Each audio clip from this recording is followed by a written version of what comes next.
Okay, everybody got everybody? Yeah. Okay, all right, let's call to order the regular business meeting of the Board of Education for Monday, July 25th to order. If I could ask everybody to stand, please, and say the Pledge of Allegiance. The Pledge of Allegiance to the flag of the United States of America and to the republic for which it stands, one nation, under God, indivisible, with liberty and justice for all. Okay, welcome everybody. Roll call, please. Stephen Arthur. Jim Batson. Here. Alex Delakelly. Here. Pat Curdy. Here. Scott Luce. Karen Lundstedt. Here. Ellen Mauer. Here. Okay, so we note Stephen Arthur and Scott Luce are absent for the record. Our agenda, really nothing from the President's report. We'll have a brief superintendent's report, chance for anybody from the public who would like to speak.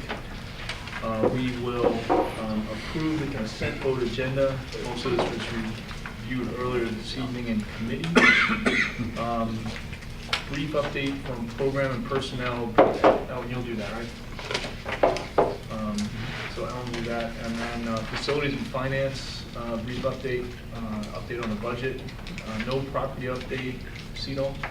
Just a little one. All right, brief CEDAW, IASB. No, that's And then in your packet tonight was the closed session minutes.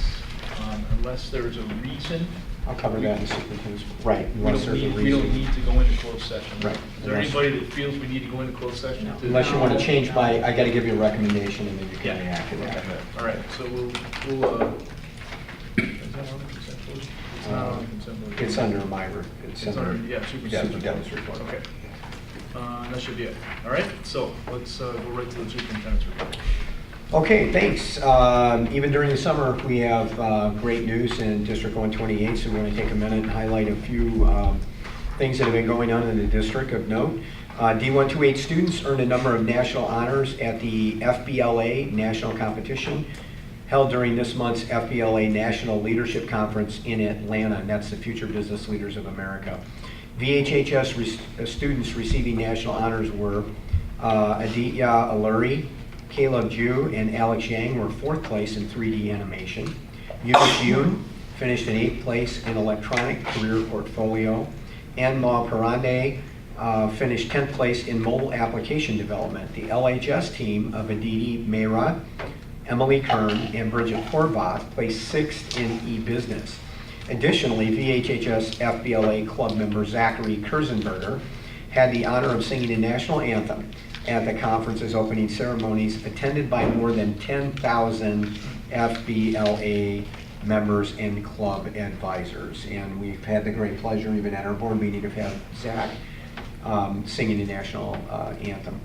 The Rio 2016 Olympics open in just 12 days. Be sure to tune in to watch LHS junior Laura Zeng as she competes in rhythmic gymnastics. The rhythmic gymnastics competition begins August 19th. Best wishes to Laura. VHHS Assistant Principal Joe O'Brien was selected as a member of the Learning Forward Academy class of 2018. As a member of the program, Joe will participate in two and one half year professional development experience designed to transform participants' thinking about professional learning. The goal of the program is to prepare participants to lead a similar transformation within their schools. District 128 Communications Director Mary Todrick presented a session at last week's annual seminar of the National School Public Relations Association held in Chicago. Mary co-presented the program, The 3 R's of Telling Your School District Story: Repurposing, Repeating, and Retweeting, with her colleague from Glenbard Township High School District 87. And finally, a shout out to 2 of our villages that we serve. The villages of Vernon Hills and Libertyville ranked 7th and 13th respectively in the niche.com 2016 Best Suburbs to Live in Illinois list. So congratulations to everyone in the villages. FOIA requests, the board will note that we had 5 FOIA requests this month. We also had 3 donation acknowledgements. Let me take a moment to identify those and thank the folks. We'd like to thank Robert Horvath, who lives in Mattawa, He donated the following items to the Fine Arts Department at Libertyville High School: a Canon Speedlight 177A flash, a Samsung Maxima Zoom 105 camera, a 71 to 2010 or 210 millimeter 1 to 4.5 zoom lens, 28 millimeter 1 to 2.8 lens, a Canon AE1 SLR body, and a 50 millimeter 1 to 1.8 lens. So thank you to Mr. Halkovich. Also, Mr. Halkovich donated LeBlanc Normandy clarinet, serial number 1263C, to the music department at Libertyville High School. And finally, thanks to Deborah Cooper from Rochester, New York, Project Lead the Way, for her grant of $100 to support the Libertyville High School Project Lead the Way program in May. So our PLTW teacher facilitator, Andrew Thompson, will put this money to use in the PLTW program. So again, thanks to all of our folks. As Pat mentioned earlier, this is the time of the year that we do our semi-annual review of closed session minutes. We have reviewed those administratively. My recommendation is that we do not release any of the closed session minutes at this time. If you agree with my recommendation, and you can simply vote that we're not, we get a motion and then we'll vote not to release any of those. If you'd like to have further conversation about the recommendation, then we can go into closed session tonight. So that's my recommendation at this point. Okay, so is there a motion to hold those minutes confidential? So moved. Second. Any discussion? No? Okay, roll call please. Batson. Aye. Delli Polly. Aye. Grudy. Aye. Lundstedt. Aye. Mauer. Aye. All right, motion carries. Okay, Pat, that concludes the superintendent's report. Okay. Just one question on the FOIA things. Is there anything on that list we are not able to do? There were a couple, resignation letter or something like that. No, I think So we're everything, able yeah, I to- think everything we've been able to. And as we always do on FOIAs, we work with council and we have FOIAs just to make sure, what we should and should not release under the law. All right, so the consent vote agenda is listed. Can I have a motion to, actually, I have one question beforehand. Denise, there was one line in the committee of the whole on page 5. Just to clarify, so the top thing there right underneath the 5,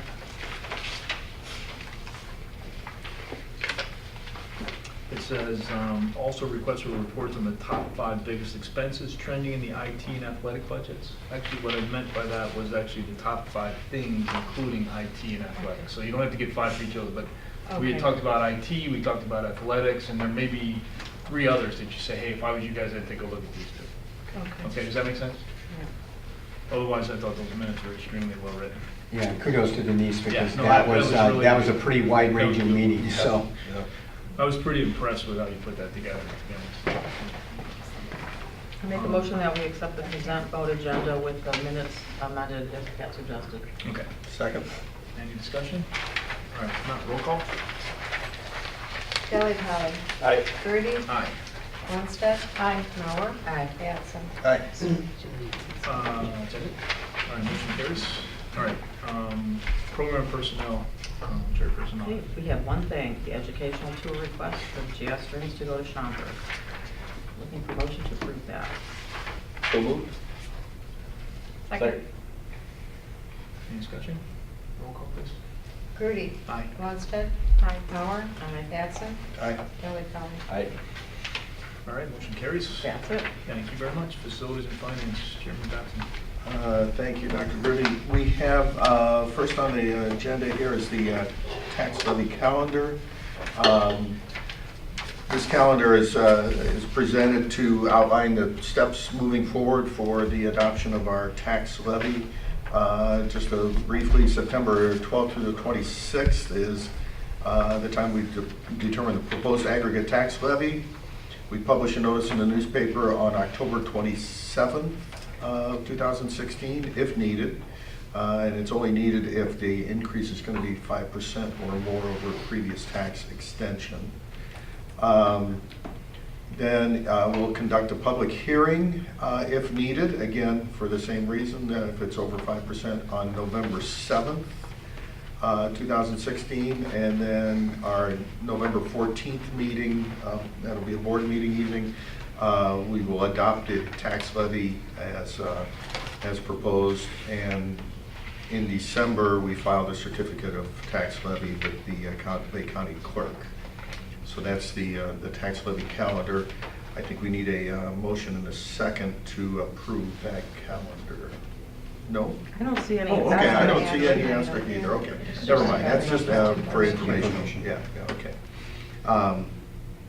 So that's just a point of information. Is that on the website? Does that go on the website? Yes.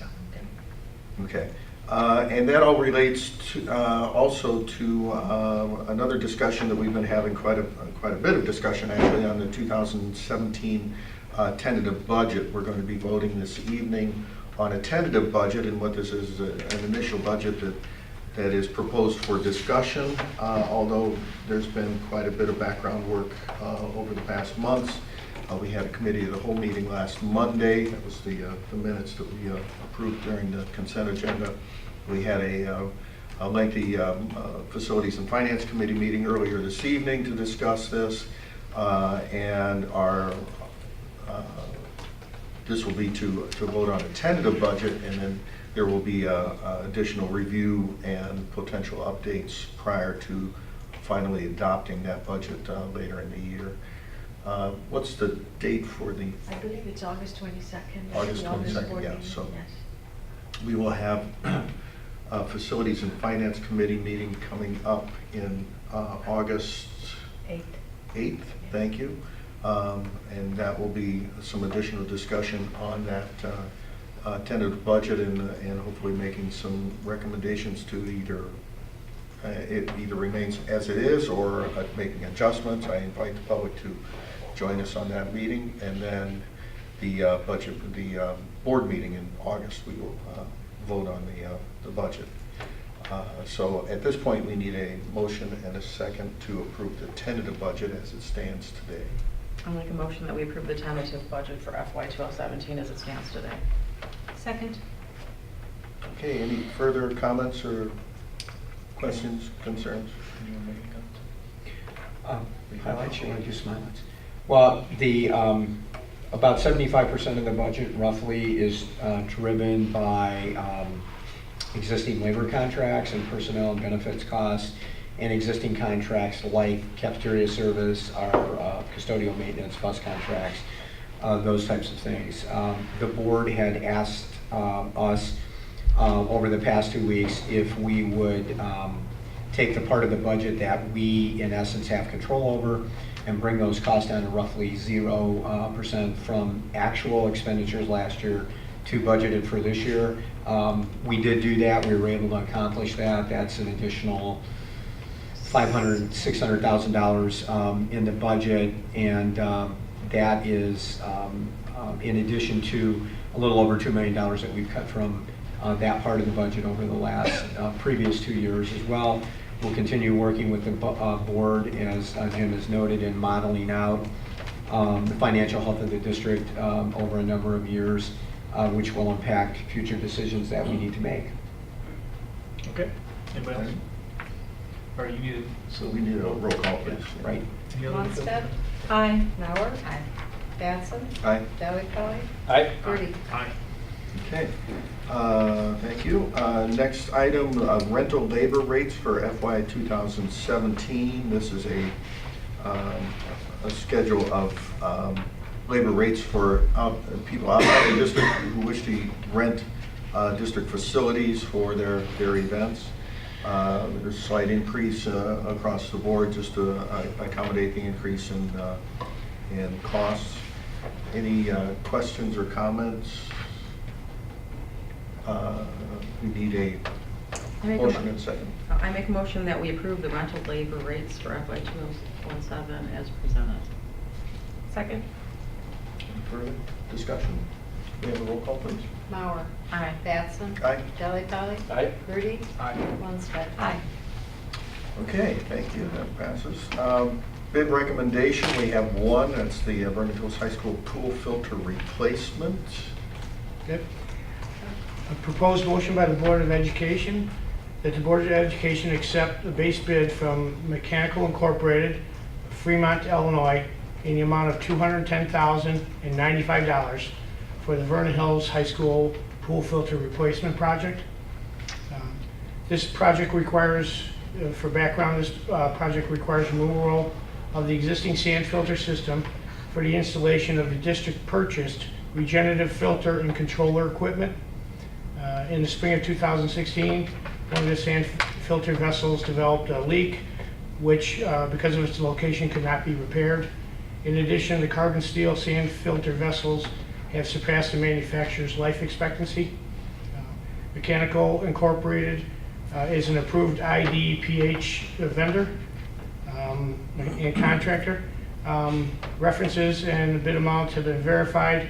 I am confident that they understand the full scope of the project. And the cost to complete this project is within our budgeted amount.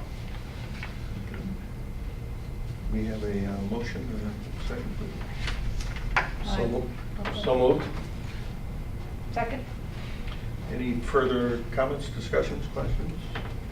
Again, this was fully discussed earlier in the evening at our Facilities and Finance Committee. We have a roll call, please. Batson. Aye. Delli Polly. Aye. Gertie. Aye. Munstead. Aye. Mauer. Aye. Okay, motion passes.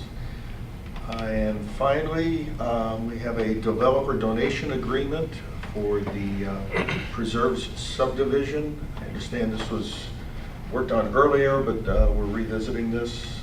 Do you have any further? That is correct. It was an agreement that was approved by the board a few years back. It wasn't filed with the appropriate authorities. So we've been asked once again, not by us, but by the developer, had not filed them. So we've been asked to approve it again so that it can be filed appropriately.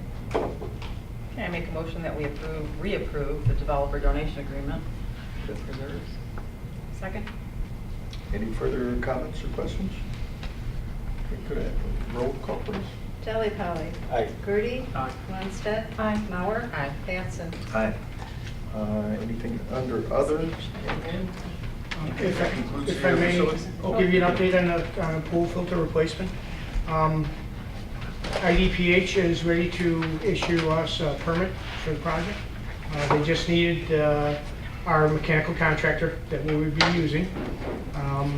So we'll be working on a schedule, construction schedule with the contractor so we can schedule the work and work with our athletic directors, make sure if we can still use the pool and what's the optimal time to do the work. That's great, because they usually are backlogged and can pose a delay on a project. So That's we good. let them know, we're gonna let them know that Mechanical Incorporated is our contractor. And not sure when they're gonna get this permit, but filter is still scheduled to be delivered on August 10th. And Mark, there's one other piece, and that's the impeller, right? Which has There's- to be custom made. Yeah, we could not pre-order the impeller because IDPH had to approve our pump curve for the Virginia Grand Baker Act. So now that it's been approved, we know it's approved, we can order that impeller. And then the UV system has a lead time also of 4 to 5 weeks. So we'll get that figured out and get a schedule for demo and installation. So, and they're willing to work weekends to get it done, so So as, downtime's as little as possible. as we discussed with the board earlier, you know, we're taking a gamble every day by continuing. Mark and his crew did a great job on the repair. That repair could go tomorrow, it could go a year from now. So we can actually schedule the crisis, if you will, by actually having a date certain that we're going to fix, rather than gamble and saying, okay, well, we'll just keep it going, and then if it fails in the middle of December, we'll figure out what to do. As you know, because those facilities are so used by us, the CATS swim program, also the community, trying to do that on the fly, if that happens to go out at an unpredictable time, is almost impossible. So we're going to have some disruption in early September. to the two pools, but once we have an idea on that, Brian and Bryant at LHS can work that 2-week downtime, and we can plan the crisis, so to speak. We can handle it at a pre-planned time rather than having it happen in December or January at a time that we don't know, and then we have to go back and do a lot of reverse planning. So it'll create some disruption, but less disruption than if it happens at a, an unpredicted time in the future. So we'll keep you up to speed, Mark will keep you up to speed as part of that as we move forward. Thanks, Hey, thanks, Mark. Mark, one other just quick question. Are we on track with the pads for the Brainerd facility before? I will check with him. They're working on the pads for Vernon Hills gym. But he did say we would have them by the middle of August. Okay. All right, that concludes the Facilities and Finance Committee report. All right, thank you. Cito? Just to let you know that Grass Lake School District 36 has filed a formal letter of intent to withdraw from CEDAL, so here's another one. I'm guessing it's a pretty small. It's a very very small. small district, so. So, but, it continues the trend of schools withdrawing, so I don't know. I can imagine that's going to be a huge impact, but it is still. Yeah, we'll get numbers from them at some point on what that impact will be. And that would be effective next summer, Right, July. a year from now. Okay, is that it? Yep. Okay, thanks. All right, that's it. Unless anybody else has anything else? Okay, motion to adjourn. So moved. All Second? in favor? Aye. Okay, good night, everybody.